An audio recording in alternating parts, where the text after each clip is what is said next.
Having had the privilege over the years to work for many different farms and now running my own farm, I've identified 7 crucial things that most successful farmers did that allowed them to farm full time and make a good living at it. And in this video of how to start a farm, I'm going to share these top 7 tips with you.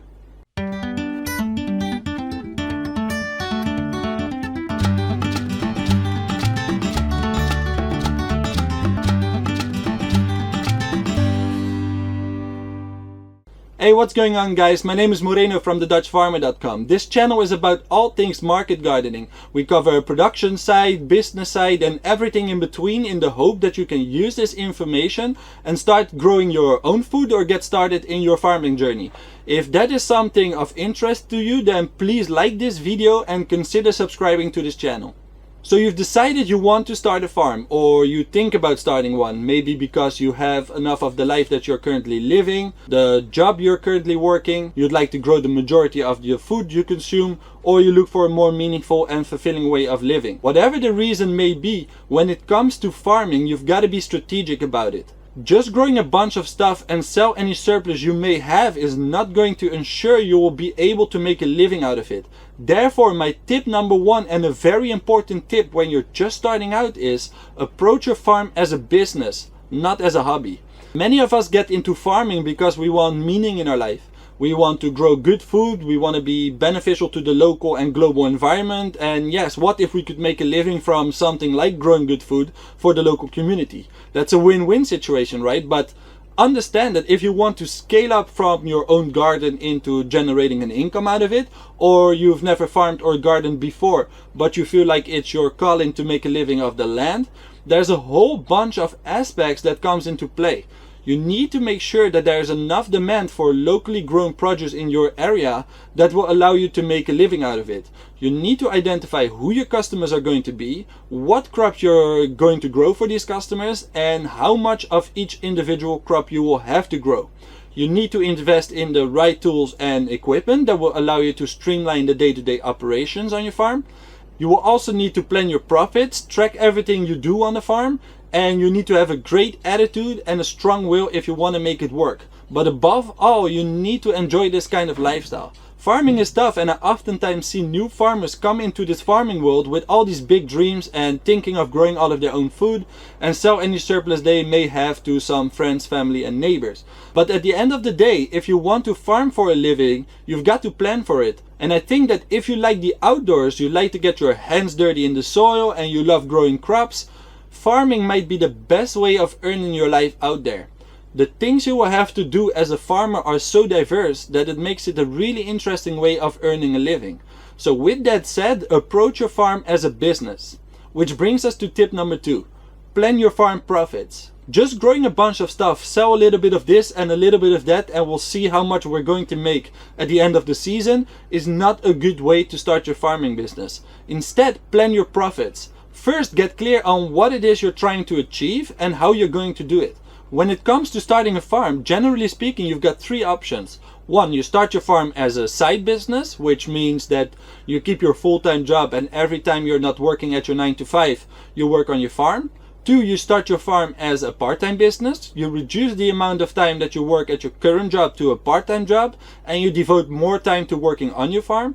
Or 3, you start your farm as a full-time business. You save up enough money that will allow you to survive at least a full year without any income and you devote all your time to farming. Now, every method is possible, and depending on your context and your comfort levels, you will have to decide what is best for you. By far the quickest way of learning farming is by doing it full time. This way you can spend all your time on your farm, setting up the infrastructure, growing your crops, and getting to know the ins and outs of farming. This is also the method that brings the most risk with it. On the other hand, if you farm only in your free time and your weekends, it will take you a long time to get your farm up and running, and it will take you a lot longer to learn the ropes, though this method is the most risk-free way of doing it since you're still getting the salary of your 9 to 5. Once again, it really depends on your own situation, and you will have to decide for yourself what's best for you. But no matter what road you're going to take, you have to make sure that you plan the profits of your farm. So my tip for you is get clear on what it is you need to earn in order for you to reach your goals. Once you have this financial objective in mind, you can now start breaking this down into a production system. The way we did it on our farm was to identify first what customers we were going to serve and what we would actually grow for these customers that would allow us to reach our determined financial goal. This allowed us to develop a production plan that was in line with both the local demand as well as our objectives. So decide on one of the three methods of starting a farm that resonates the most with you personally, get clear on how much it is you need to earn, identify your customers and the actual demand, and plan your production system around that. Tip number 3, start generating an income. Often when I talk to new beginning and aspiring farmers about farming, they're trying to do a little bit of everything and they end up experimenting with way too many things. Let's start growing 30 different types of vegetables, a couple of pasture-raised chickens, food forest, aquaponics, some cows, and let's add a little bit of honey in the mix. And I get it because I've been there myself. When my wife and I got back from our travels and our overseas work on many different farms, we wanted to apply everything that we had learned. We wanted to have orchards, food forests, ponds, animal vegetable production, animal systems, bees, and a bunch of other stuff. There was no real structure and no plan. And what ended up happening is we got ourselves a piece of land and we actually invested quite a large amount of money into features that would have never bring us any revenue. We just wanted to create a paradise and sell any surplus we were going to get. Basically, we were dreaming. As you can imagine, we quickly had to reevaluate the way we were doing things, and that's when we decided to go full-time into market gardening, as this enterprise is one of the lowest barriers to entry in the farming world, with one of the quickest returns on investments. So my tip to you is start small and start with income generating enterprises like a market garden and then grow from there. You can always add additional enterprises later on onto your farm that might be more in line with your ideology. But when you're just starting out, you need to focus. Even more so if you've never farmed before, whether on your own or for someone else. It's a big learning curve to grow certain crops, to implement systematized work, and to handle all the business aspects of it. Start with a small piece of land, pick a handful of familiar crops that are in demand, start growing them and start selling them to your customers. Start building up trust and relationship with your customers and build up a reputation with the quality and freshness of your produce. But above all, focus on generating an income as soon as possible. Which brings us to tip number 4. Invest time and effort in customer relationships. One of the most important factors in successful farming is the relationships you build with your customers. This is where the small-scale farmer can distinguish themselves from large-scale agriculture. The way we as small farmers can compete with them and all the imported produce is by providing our local community with the best of the best. And when I say that, I mean this literally in terms of everything. Your produce, your service, your representation, the intimacy, the personalization, like every single thing. When it comes to building relationships with your customers, the first impression counts. When we first presented ourselves to our potential customers during the market study phase to find out where the demands were and what the actual demand was, we made sure that we always looked clean and presentable. A little shave, clean nails, and decent clothing can go a long way for a first impression. After we had identified who we were selling to and what we were going to grow, we started growing our crops and selling them to our customers. This is where the quality and freshness comes into play and the way you communicate with your customers. This is where you can make a big difference. First of all, the quality of your produce has to be top notch. After all, you can be as nice and likable as you want, but if your produce is not at the level where it should be, eventually people will turn elsewhere. From there on, it's all about being genuine, honest, and transparent. Whenever the opportunity allows it, get to know the names of your customers and show sincere interest in them and their lives. Get to know the name of their kids, their hobbies, their interests. And before you know it, you might even gain a new friend. Building relationships like this will give your customers a personal connection to you and the food they are eating, the food that you've grown for them. What also helped us a lot with building the relationships we have with our customers was to share the story of our farm and why we got started farming in the first place. Now obviously when doing this, you don't just go to people and start sharing your story, your values and what you stand for. Instead, let the conversation naturally evolve, and when customers start asking questions, get the ball rolling from there. Another great way to build those important relationships is to have an open door policy. We allow customers to come and visit the farm on predetermined days and times to buy their produce directly from the farm, or just for a visit and a chat. This way they can get a feeling for the farm, the work that we do, and see for themselves how we produce our crops and the amount of care and attention we put into growing their crops. It's one thing to imagine the way the food is being produced, but being able to see it with your own eyes is something different entirely. Now, I do want to say that if you do allow people to come and buy directly from the farm, be very clear when it's the best moment for you as the farmer to allow them to visit to buy their produce. Last thing you want is to stop several times per day to chat for half an hour when you've got things that need to be done. All in all, if you're able to build strong connections with the people in your area and you build a loyal following, you don't have to compete as much on price, and you don't have to worry that much on selling your produce. Tip number 5, identify your customers and the demand before you start growing. I briefly touched on this in tip number 2 of this video, but it's an important one to point out. Before you start growing, before you invest in tools, before you do anything, do a little bit of research. Get to know the demands in your area. More specifically, get to know who your main customers are going to be. Look for the possibilities in your area. What market streams are saturated and which ones are in need of your products. Whether you're going to sell CSA shares from the farm, or you're going to sell your produce at the local farmers markets or chefs. You need to have a good idea of whether you will be able to reach your financial goals with the demand in your area. The way we did it was quite simple. We first made a big list with all the potential customers within a radius of our farm that we were willing to drive and to deliver our produce to. Next to that, we made a big list with all the potential crops that we were going to grow.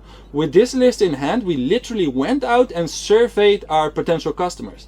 Doing this allowed us to quickly identify the estimated demands for certain crops in our area, but also who our best customers were going to be. Besides getting to know the demands in your area, talking directly to your potential customers allows you to spread the word of your farm and will allow you to start building those essential connections. For farmers markets, on the other hand, and a great way to identify what is in demand is by looking at what other farmers are growing and observe what is working well for them and what's less in demand. Go to several farmers markets in your area and make sure to visit them at the beginning of each day as well as at the end of the day. Keep notes of the crops that are selling well and write down how much they're selling it for. Even better, before you start farming, chances are you need to buy your own produce somewhere. Why not buy directly from the potential competitors to get the full experience and observe and analyze everything that they do well, but also the things that might be lacking. Having a basic understanding of what the demand is in your area for certain crops will allow you to create a production plan that is aligned with that demand. So before you do anything on your farm, start by identifying your market streams first and identify the crops that are in demand, so you won't end up growing crops that no one wants. Tip number 6, start small with the right equipment and grow with your market.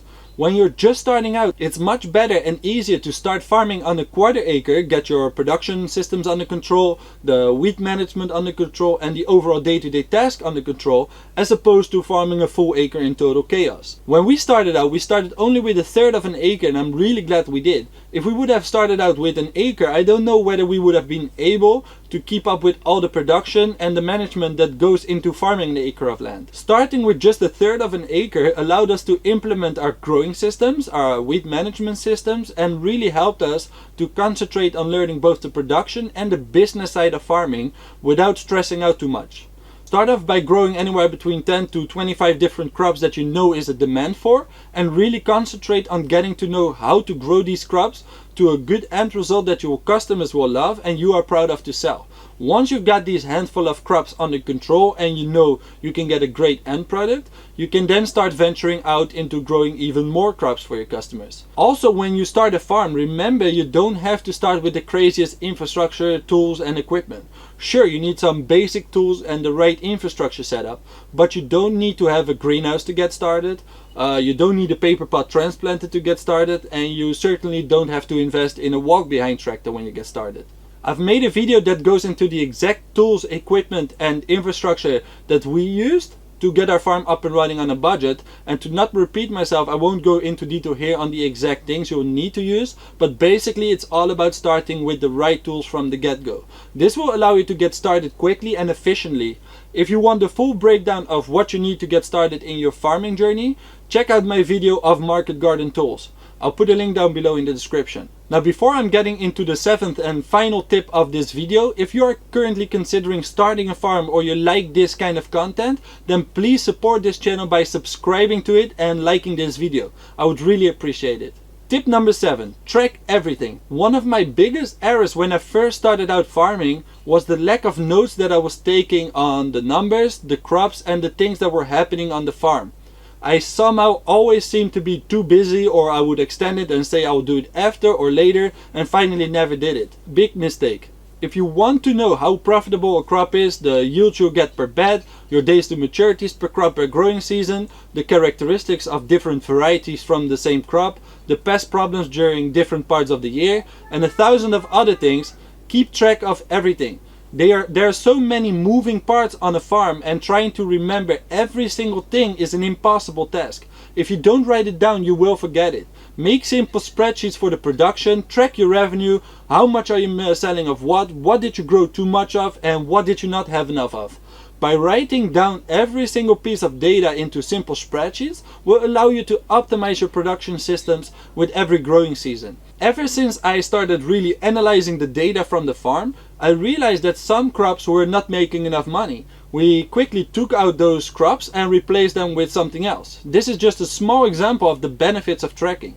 Being successful in farming largely comes down to your planning, tracking and how well you adapt your plans to fit your needs and the needs of your customers. Now, if you like this video, make sure to give it a thumbs up and subscribe to this YouTube channel. And if you want more in-depth information on how you can start making a living on a small farm, head over to thedutchfarmer.com and download our free guide that goes over the exact same 7-step process that we have followed. I'll put a link down below in the description. And as a final thing, please let me know in the comments below, which of the tips did you like the most? For now, thanks for watching and I'll see you in the next video.